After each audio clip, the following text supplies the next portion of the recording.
Thank you so much for joining us today. I'd like to start to have you introduce yourself to our alums, friends of Phillips, students, and share a little bit about yourself and your role as Dean of Library and Research Services.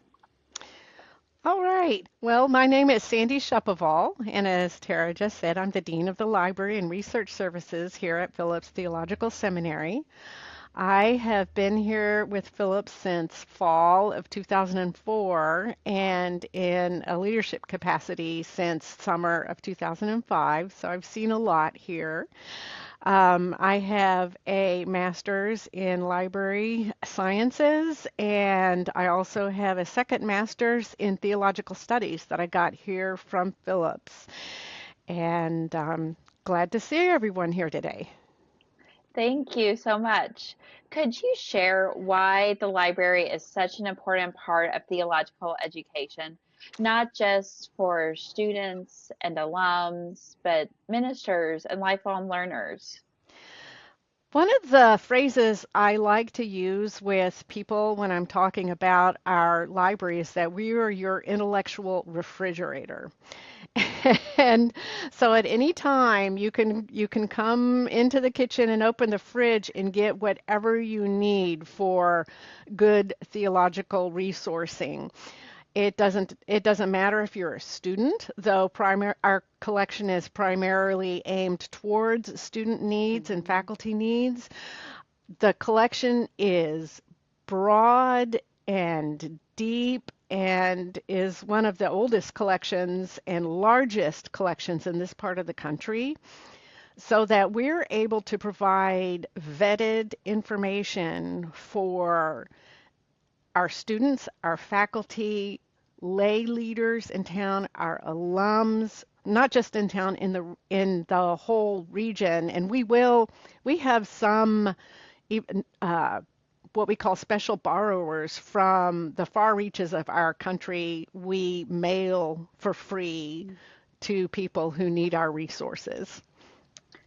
That's amazing. And you mentioned our alums. What library resources are specifically available to Phillips alums? Okay, so the resources that alums had when they were students are still available.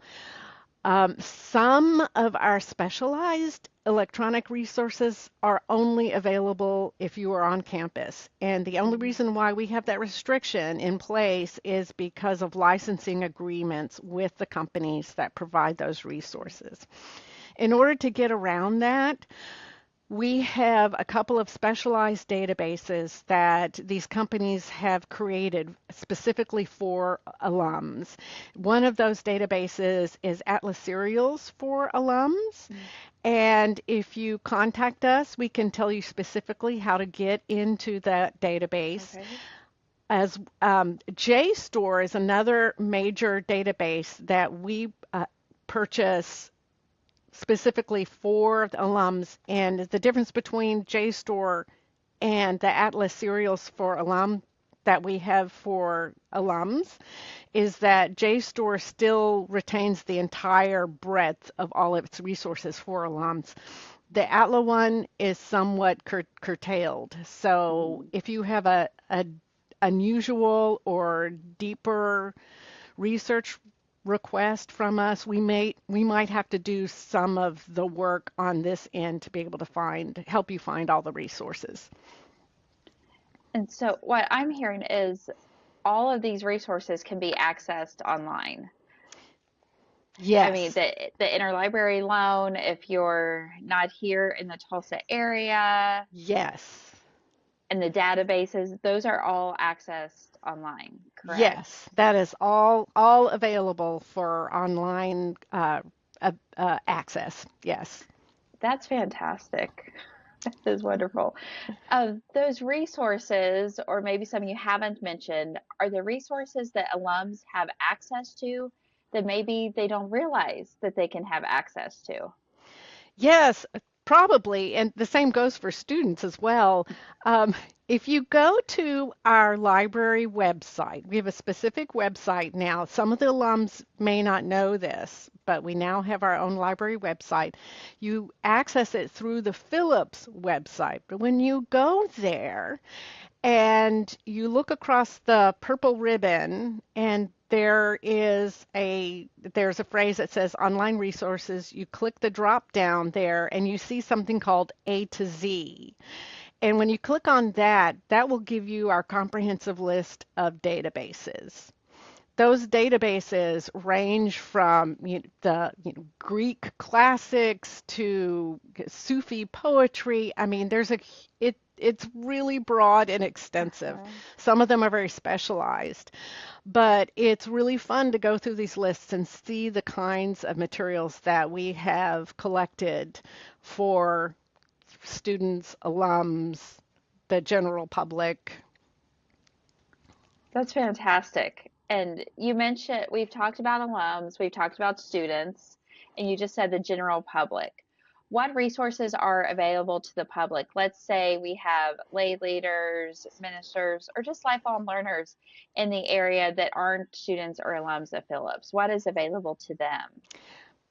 The exact same thing that's available to students if they come to campus. Once again, licensing agreements limit what we can offer to non-students and non-faculty off campus. On campus, once again, everything.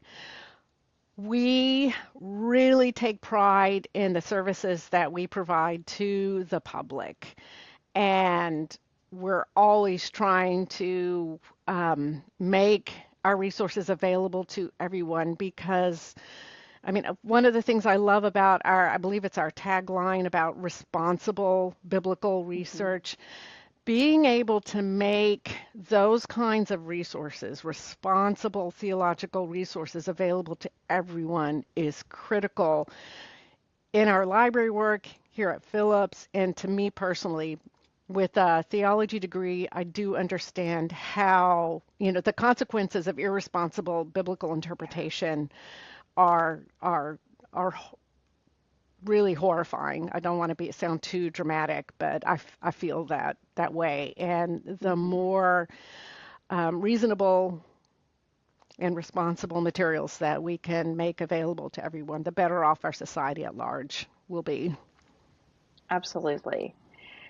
And you mentioned the library website. So if people would like to reconnect with the library or find out more information or contact library staff, would that website be the best resource for them to go to? It's a great first step. It because you can find our email address and our phone number. That's a great first step. If you need to call us with a complicated, more in-depth inquiry, it's wonderful. We love to talk to people as well. We're old-fashioned as good old-fashioned verbal as well as pretty high tech. So, however you want to contact us, please do. That's the most important thing. Wonderful. And we're so appreciative of you and the whole library staff. You all are amazing. And thank you so much for all that you do. I have one last question for you. Sure. Is there anything we haven't talked about that you wish every Phillips alum knew? That's You a know, hard question. it is a really hard question because there's so many odd things that I wish folks knew. The main thing is to just contact us, get in, start a relationship with the library. If you're an alum, if you're a recent alum, and I would say the past 10 or 15 years, you are probably automatically in our system, so we'll know who you are, but update your email address.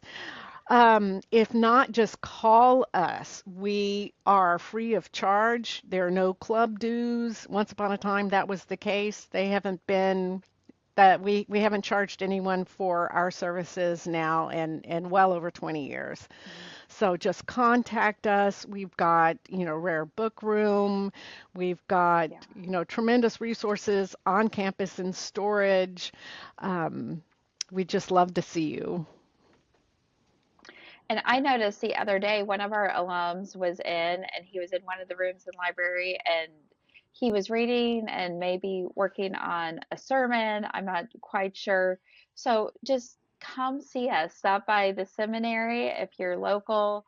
Check out the library. Come say hi at the seminary.